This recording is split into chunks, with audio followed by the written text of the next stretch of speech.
Welcome friends. கொத்து கொத்தா அழகா பூக்கள் பூத்திருக்கூடிய இது என்ன மரம்னா இதுதான் வெட்பாலை மரம்.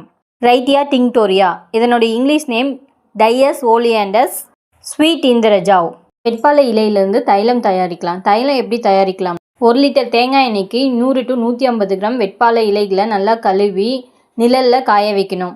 அதை பொடி பொடியாக நறுக்கி கண்ணாடி பாட்டிலில் 1 லிட்டர் தேங்காய் எண்ணெய் எடுத்துகிட்டு அதில் இந்த 100 to 150 கிராம் நறுக்கிய வெட்பாலை இலைகளை போட்டு ஊற வைக்கணும். இதை சூரிய ஒளி படுற இடத்துல வைக்கணும்.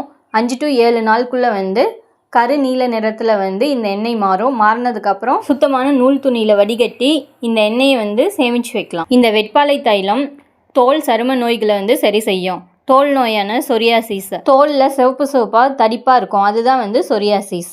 தோல் அரிப்பு, படை, சிரங்கு இந்த மாதிரி தோல் நோய்களை வெட்பாலை தைலம் சரி செய்யும். இந்த வெட்பாலை தைலத்தை தலையில் தேய்ச்சி 1 to 2 மணி நேரம் ஊற வச்சு அதுக்கப்புறம் சீகக்காய் இல்லை மைல்டு ஷாம்பு போட்டு குளிச்சா தலையில் உள்ள பொடுகு, ஸ்கால்பில் இருக்கக்கூடிய செதில்கள் இதெல்லாம் சரியாகும். நன்றி.